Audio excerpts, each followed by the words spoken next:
Hi all, ഇന്ന് ഓട്ടോകാഡിൻ്റെ tips and tricks ആണ് പറയാൻ പോകുന്നത്.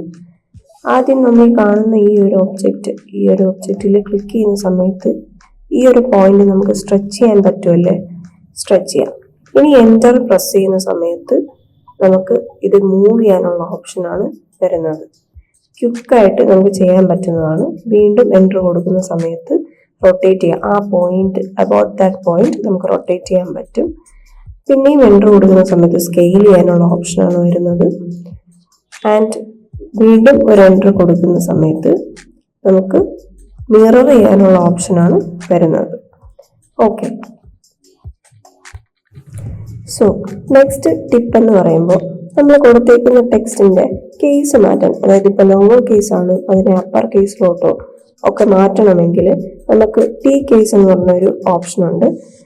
ആ കമാൻഡ് കൊടുത്ത്, ടി കേസ് എന്ന് പറഞ്ഞ കമാൻഡ് കൊടുത്ത് ഒബ്ജക്റ്റ് സെലക്ട് ചെയ്ത് എൻ്റർ കൊടുക്കുമ്പോൾ നമുക്ക് lower case upper case change ചെയ്യാനുള്ള ഓപ്ഷൻ ഉണ്ട്. അപ്പർ കേസ് കൊടുത്ത് ഓക്കെ കൊടുക്കുമ്പോൾ ഓട്ടോമാറ്റിക്കലി കേസ് ലോവർ കേസിൽ നിന്ന് അപ്പർ കേസിലോട്ട് ചേഞ്ച് ചെയ്യുന്നത് നമുക്ക് കാണാം. സോ നെക്സ്റ്റ് വളരെ യൂസ്ഫുൾ ആയിട്ടുള്ള ഒരു കമാൻഡാണ്. നമുക്ക് ടെക്സ്റ്റിന് മുന്നേയോ ശേഷമോ നമ്പേഴ്സ് കൊടുക്കണം എന്നുണ്ടെങ്കിൽ ഈ ഒരു കമാൻഡ് യൂസ് ചെയ്യാവുന്നതാണ്. ടി കൗണ്ട് എന്നാണ് കമാൻഡ്. നമുക്ക് ടി കൗണ്ട് എൻ്റർ കൊടുത്തതിന് ശേഷം ടെക്സ്റ്റ് സെലക്ട് ചെയ്ത് എൻ്റർ കൊടുക്കുക. എന്നിട്ട് വൈ സെലക്ട് ചെയ്ത് കൊടുക്കുക. അതിനുശേഷം നമ്മൾ ഇൻക്രിമെന്റ്, അതായത് ഇപ്പോൾ 1, 2, 3 എക്സെട്ര ആണെങ്കിൽ 1 ആണ് ഇൻക്രിമെന്റ് കൊടുക്കാനുള്ളത്. ഇനി പ്രിഫിക്സ് ആണെങ്കിൽ പ്രിഫിക്സ് ടെക്സ്റ്റിന് മുന്നേ നമ്പേഴ്സ് വരും. സഫിക്സ് ആണെങ്കിൽ ടെക്സ്റ്റിന് ശേഷവും. സോ നെക്സ്റ്റ് ടിപ്പ് എന്ന് പറയുന്നത് സെലക്ഷൻ ടൂളിലുള്ള ടിപ്പാണ്. നമ്മൾ നോർമലി വിൻഡോ സെലക്ഷനും ക്രോസ് സെലക്ഷനും ചെയ്യാറുണ്ട്. പിന്നെ അതുപോലെ തന്നെ ക്ലിക്ക് ചെയ്ത് ഡ്രാഗ് ചെയ്യുമ്പോൾ ഇതുപോലെ ലാസോ സെലക്ഷൻസ് വരാറുണ്ട്. അത് ചില സമയത്ത് ബുദ്ധിമുട്ടുണ്ടാക്കാറുണ്ട്. അത് ഓഫ് ചെയ്യാൻ റൈറ്റ് ക്ലിക്ക് ചെയ്ത് ഓപ്ഷൻസ് എടുത്ത് അതിൽ allow press and drag for lasso എന്ന് പറയുന്ന ഓപ്ഷൻ ഓഫ് ആക്കി അപ്ലൈ കൊടുത്ത് ക്ലോസ് ചെയ്യുക. ഇനി നമ്മൾ ക്ലിക്ക് ചെയ്ത് ഡ്രാഗ് ചെയ്താലും ബോക്സ് സെലക്ഷൻ, അതായത് വിൻഡോ സെലക്ഷൻ അല്ലെങ്കിൽ ക്രോസ് സെലക്ഷൻ മാത്രമേ വരികയുള്ളൂ. ഇനി നെക്സ്റ്റ് ടിപ്പ് എന്ന് പറയുന്നത് ഫില്ലറ്റ് ടൂൾ യൂസ് ചെയ്തിട്ടുള്ള ഒരു ടിപ്പാണ്. നോർമലി നമ്മൾ കർവ്ഡ് എഡ്ജസ് അല്ലെങ്കിൽ കോർണേഴ്സ് ഫില്ല് ചെയ്യാൻ വേണ്ടിയിട്ടാണ് ഫില്ലറ്റ് ടൂൾ യൂസ് ചെയ്യുന്നത്, അല്ലേ?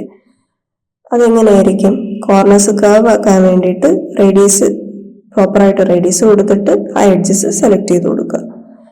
ഇനി നമ്മൾ റെക്ടാങ്കിൾ ടൂൾ എടുക്കുന്ന സമയം താഴെ ഫില്ലറ്റ് എന്ന് പറഞ്ഞ ഓപ്ഷൻ കാണും. അവിടെ നമ്മൾ റേഡിയസ് കൊടുത്തു കഴിഞ്ഞാൽ കർവ്ഡ് എഡ്ജസ് ആയിട്ടുള്ള റെക്ടാങ്കിൾസ് നമുക്ക് ആദ്യമേ ഫോം ചെയ്തെടുക്കാൻ പറ്റും.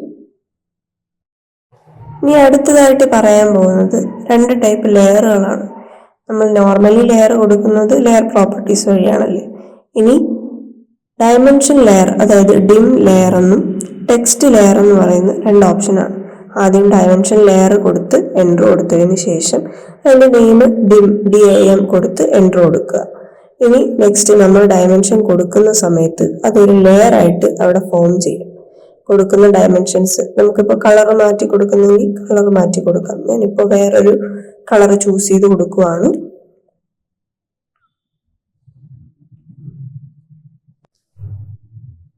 അതിനുശേഷം കൊടുക്കുന്ന എല്ലാ ലെയേഴ്സും എല്ലാ ഡയമെൻഷൻസും ആ ഡയമെൻഷൻ ലെയർ ആയിട്ടായിരിക്കും ഫോം ചെയ്യുന്നത്. അതുപോലെ തന്നെയാണ് ടെക്സ്റ്റ് ലെയർ.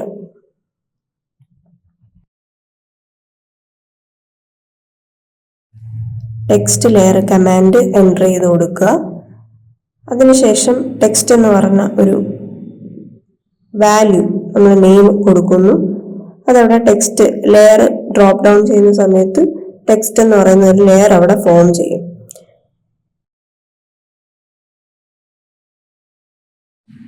പിന്നീട് നമ്മൾ കൊടുക്കുന്ന ടെക്സ്റ്റുകളെല്ലാം നേരത്തെ കൊടുത്ത ഡയമെൻഷൻ പോലെ ലെയർ പോലെ അവിടെ ഫോം ആവും. ടെക്സ്റ്റ് ലെയർ അവിടെ ഫോം ആവും. Okay, thank you.